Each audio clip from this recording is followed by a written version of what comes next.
ओम शांति। आज बाबा के 8 जून 2021 के साकार मधुर महावाक्य हैं। आज मुरली के प्रारंभ में ही बाबा ने बच्चों को मीठे सेंसिबल बच्चे कहा। मीठे सेंसिबल बच्चों से बाबा बात कर रहे हैं। ये याद करो कि हम अविनाशी आत्मा हैं। अविनाशी आत्मा का प्यार भी अविनाशी पिता से होना चाहिए, विनाशी देह में नहीं फंसना।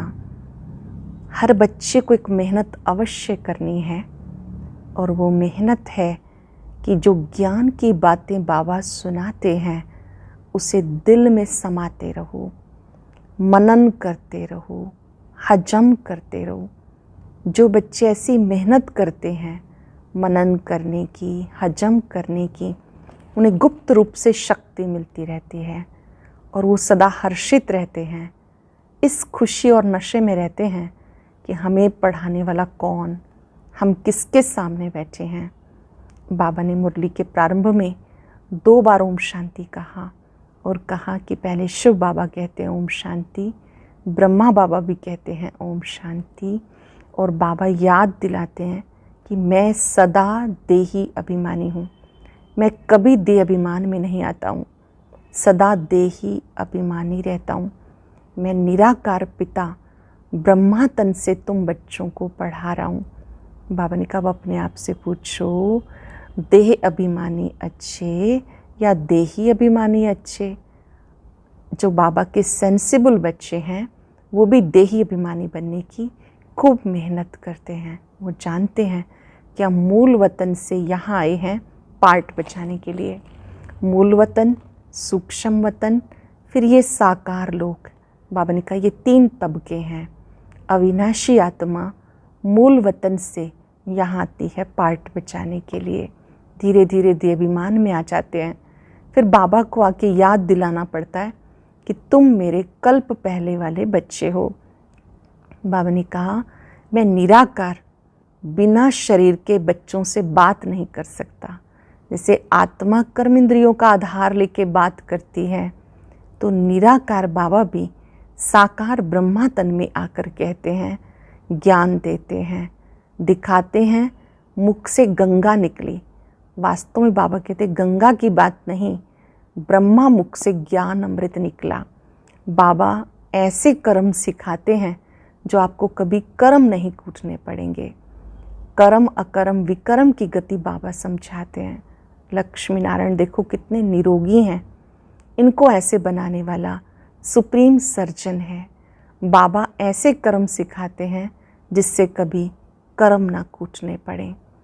बाबा ने जो फरमान दिए हैं उन फरमानों पर सुबह से लेकर रात तक खुशी खुशी चलना है। हमें बाबा ने वृत्ति, दृष्टि, स्मृति, सर्विस, संबंध सबके लिए फरमान दिए हैं। चेक करते रहो हम फरमान पर अच्छी रीति चल रहे हैं। अगर पुरुषार्थ में, सफलता में कोई अरमान रह जाता है तो उसका कारण कहीं ना कहीं फरमान पर चलने में कमी है। बाबा ने कहा जो बच्चे फरमान पर चलते रहते हैं वो माया प्रूफ बन जाते हैं। जो भी अपनी कमी कमज़ोरियां हैं उन्हें सूक्ष्म रूप से चिंतन करके मिटा देना, यही स्वचिंतन है, शुभ चिंतन है। आज हम सब चलते फिरते इस स्मृति में रहेंगे, मैं माया प्रूफ आत्मा हूँ। सुबह से लेकर रात तक अपनी दृष्टि, वृत्ति, स्मृति, सर्विस, संबंध सभी में मुझे फरमान पर अवश्य चलना है। अब सुनते हैं मुरली विस्तार से। बाबा कहते मीठे सेंसिबल बच्चे सदा याद रखो हम अविनाशी आत्मा हैं। हमें बाबा के साथ फर्स्ट फ्लोर में पहले तबके में जाना है। बाबा के साथ जाना है, मूल वतन में जाना है। क्वेश्चन है कौन सी मेहनत हर एक बच्चे को अवश्य करनी है। ऐसी कौन सी मेहनत है जो हर एक बच्चे को अवश्य करनी है। बाबा तुम्हें जो इतनी नॉलेज देते हैं उसे अपने दिल से लगाते रहो, अंदर ही अंदर उसको मनन करके हजम करो, जिससे शक्ति मिलेगी। नॉलेज को हजम करो, शक्ति मिलेगी। ये मेहनत अवश्य हर एक को करनी चाहिए। जो ऐसी गुप्त मेहनत करते हैं वो सदा हर्षित रहते हैं। उन्हें नशा रहता है, हमें पढ़ाने वाला कौन, हम किसके सामने बैठे हैं, हमें पढ़ाने वाला कौन, हम किसके सामने बैठे हैं, ये नशा रहता है। ओम शांति। ये किसने कहा? 2 बार कहते ओम शांति, ओम शांति। एक शिव बाबा ने कहा, एक ब्रह्मा बाबा ने कहा। ये बाप दादा इकट्ठे हैं तो दोनों को बोलना पड़े ओम शांति, ओम शांति। आप भी प्यार से उच्चारण करेंगे ओम शांति। अब पहले किसने कहा, बाद में किसने कहा? पहले शिव बाबा ने कहा ओम शांति, मैं शांति का सागर हूँ। पीछे किसने कहा? दादा की आत्मा ने कहा। बच्चों को याद दिलाते ओम शांति, मैं तो सदैव देही अभिमानी हूँ, कभी देह अभिमान में नहीं आता। एक ही बाप है जो सदैव देही अभिमानी रहते हैं। एक ही बाप है जो सदा देही अभिमानी रहते हैं। ब्रह्मा विष्णु शंकर ऐसा नहीं कहेंगे। तुम जानते हो ब्रह्मा विष्णु शंकर का भी सूक्ष्म रूप है। तो ओम शांति करने वाला एक शिव बाबा है जिसको कोई शरीर नहीं। बाबा तुमको अच्छी रीति समझाते और कहते हैं मैं एक बार आता हूँ, मैं सदैव देही अभिमानी हूँ, मैं पुनर्जन्म में नहीं आता, इसलिए मेरी महिमा न्यारी है। मुझे कहते हैं निराकार परम पिता परमात्मा। भक्ति मार्ग में शिव के लिए कहेंगे निराकार परम पिता परमात्मा है। निराकार की पूजा होती है, वो कभी देह में नहीं आते, अर्थात देह अभिमानी नहीं बनते। अच्छा, फिर उसके नीचे आओ सूक्ष्म वतन में, जहाँ ब्रह्मा विष्णु शंकर रहते हैं। शिव का नाम रूप देखने में नहीं आता, चित्र बनते हैं लेकिन वो निराकार है, वो कभी साकार बनते ही नहीं। पूजा भी निराकार की होती है। बच्चों की बुद्धि में सारा ज्ञान रहता, भक्ति तो की है, चित्र बच्चों ने देखा है। जानते हो सतयुग त्रेता में ना चित्रों की भक्ति होती है, ना ही विचित्र की होती है, ना तो देवी देवताओं की होती है, ना ही शिव बाबा की होती है।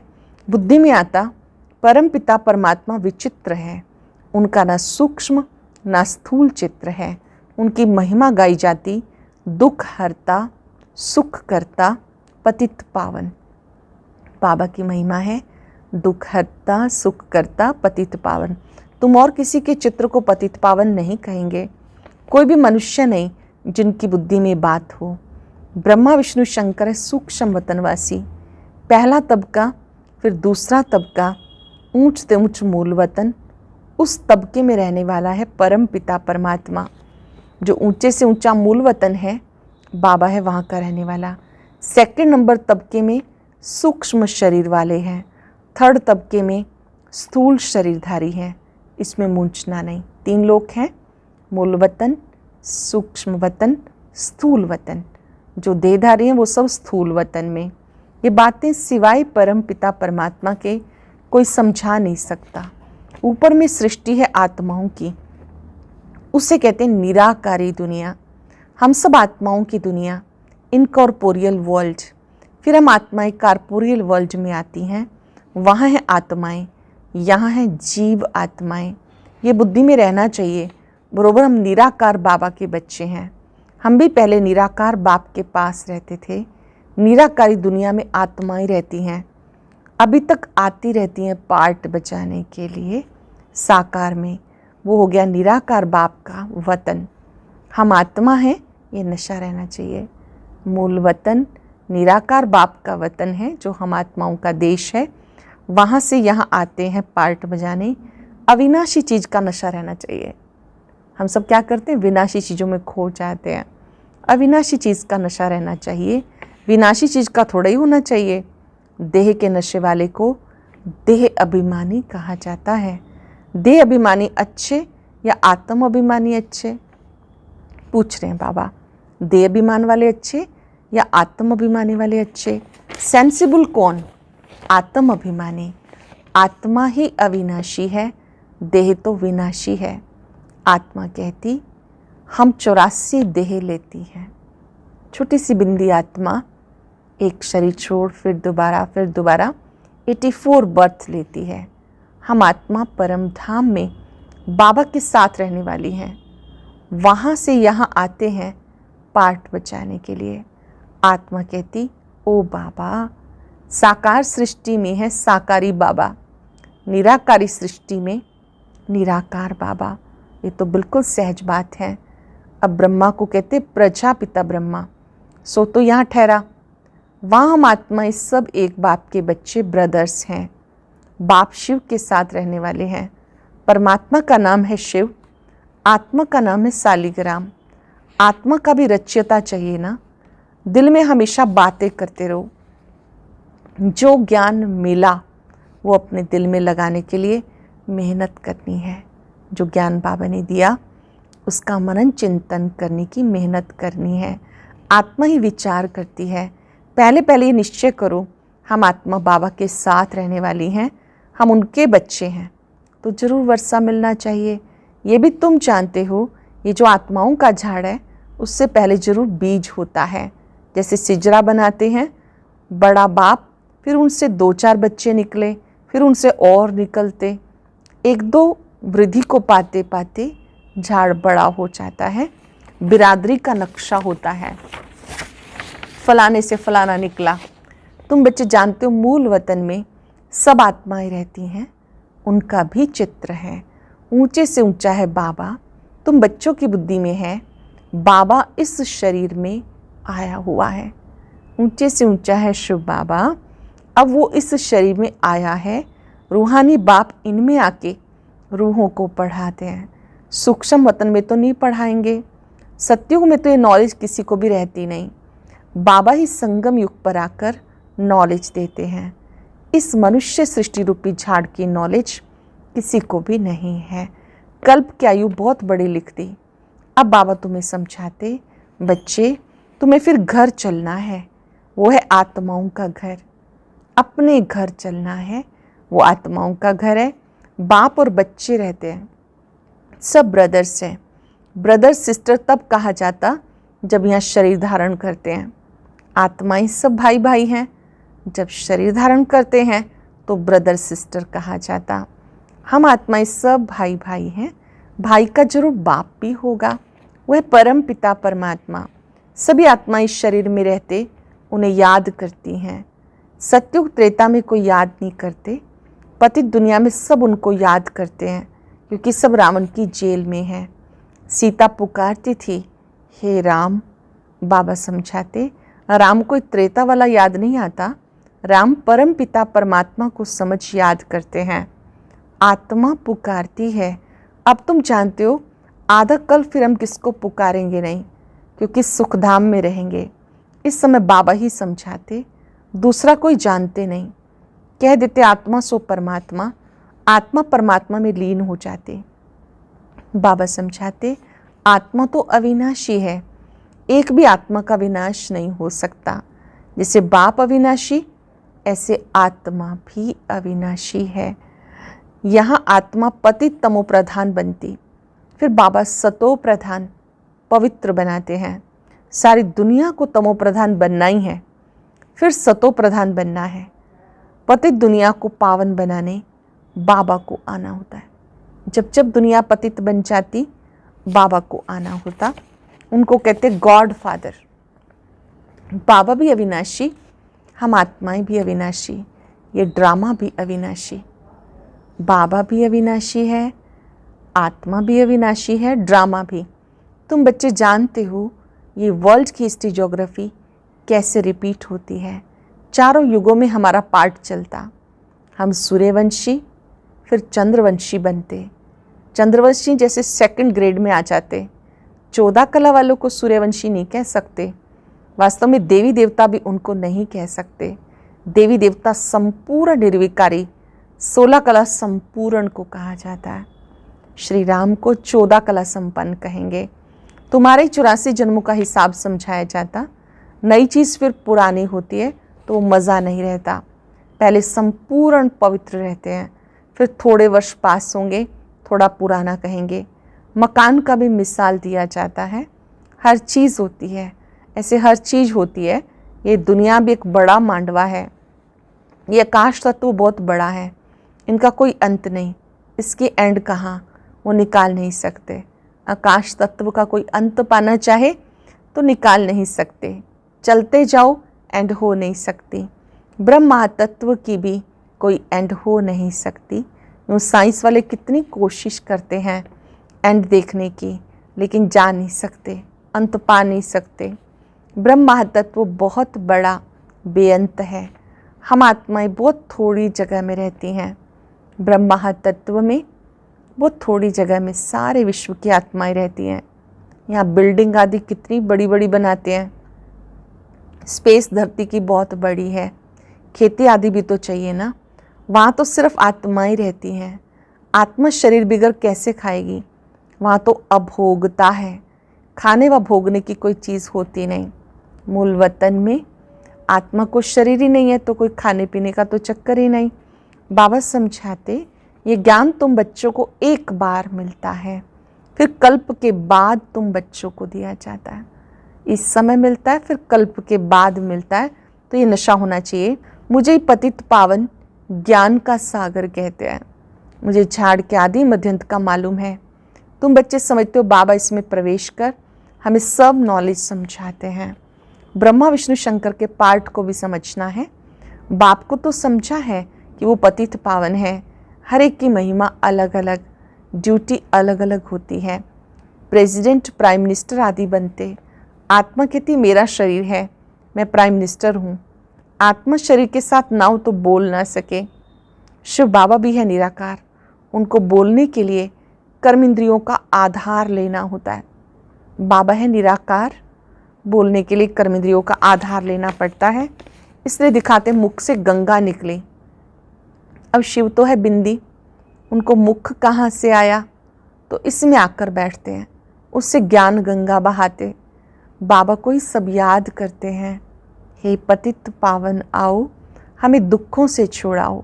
वो बड़े से बड़ा सर्जन है, उसमें ही पतितों को पावन बनाने का ज्ञान है। सर्व पतितों को पावन बनाने वाला एक सर्जन है। सतयुग में सब निरोगी होते हैं। ये लक्ष्मी नारायण सतयुग के मालिक हैं। इनको ऐसे कर्म किसने सिखाए जो ऐसे निरोगी बन गए? लक्ष्मी नारायण को ऐसे कर्म किसने सिखाए जो ये निरोगी बन गए? बाबा यहाँ के श्रेष्ठ कर्म सिखाते। यहाँ तो कर्म ही कूटते रहते हैं। सतयुग में ऐसा नहीं कहेंगे कि कर्म ऐसे हैं। यहाँ तो कहते ना क्या करें, तकदीर ऐसी है, कर्म ऐसे हैं। बाबा ने कहा सतयुग में ऐसा कभी नहीं कहेंगे। वहाँ कोई दुख रोग होता ही नहीं। यहाँ तो एक दूसरे को दुख देते रहते हैं। सतयुग त्रेता में दुख की बात ही नहीं। जो कहा जाए कर्मों का भोग है। कर्म अकर्म विकर्म का अर्थ कोई समझ ही नहीं सकते। जानते हो हर चीज़ पहले सतो प्रधान, फिर सतो रजो तमो बनती है। हर चीज़ पहले सतो प्रधान होती है, फिर सतो सामान्य, फिर रजो, फिर तमो। सतयुग में 5 तत्व भी सतो प्रधान रहते हैं। हमारे शरीर भी सतो प्रधान प्रकृति के होते हैं। फिर आत्मा की 2 कला कम होने से शरीर ऐसे बनते हैं। सृष्टि की भी 2 कला कम हो जाती हैं। ये बाबा बैठ समझाते, दूसरा कोई भी समझा ना सके। जो बातें बाबा समझाते हैं और कोई समझा ना सके। अच्छा, मीठे मीठे सिक्के लदे बच्चों प्रति माता पिता बाप दादा का याद प्यार, गुड मॉर्निंग। रूहानी बाप की रूहानी बच्चों को नमस्ते। रूहानी बच्चों की रूहानी बाप दादा को नमस्ते, गुड मॉर्निंग। शुक्रिया बाबा, शुक्रिया। धारणा के लिए सार सुनेंगे। पहली बात, अभी से बाबा की श्रीमत पर ऐसे श्रेष्ठ कर्म करने हैं जो कभी कर्म ना कूटने पड़े।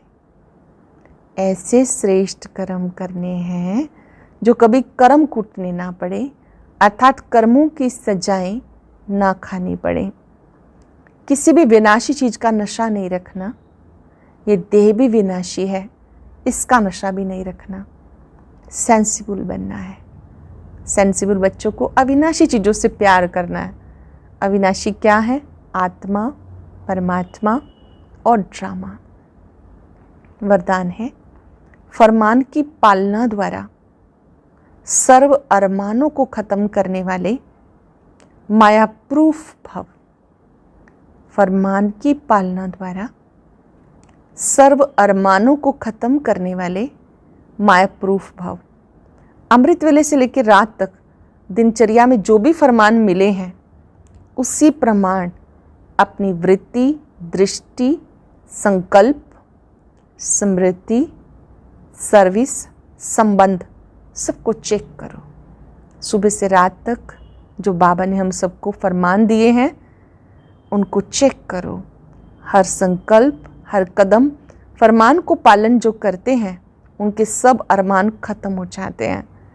अगर अंदर में पुरुषार्थ का व सफलता का अरमान भी रह जाता है तो जरूर कोई ना कोई फरमान पालन नहीं हो रहा। कोई अरमान रहा है तो जरूर कोई फरमान पालन नहीं हो रहा। तो जब भी कोई उलझन आए तो चारों ओर से चेक करो। इससे मायाप्रूफ स्वतः ही बन जाएंगे। जब भी उलझन आए तो चेक कर लो, ज़रूर कहीं कोई फरमान पर चलने में कमी है तो मायाप्रूफ बन जाएंगे। इस लोगों ने अपनी सूक्ष्म कमज़ोरियों का चिंतन करके उन्हें मिटा देना, यही स्वचिंतन है। अपनी सूक्ष्म कमज़ोरियों का चिंतन करके उन्हें मिटा देना, ये स्वचिंतन है। आज हम अभ्यास करेंगे बाबा के फरमान पर चलने वाली मैं मायाप्रूफ आत्मा हूँ। ओम शांति। आज की अव्यक्त मुरली जरूर सुने।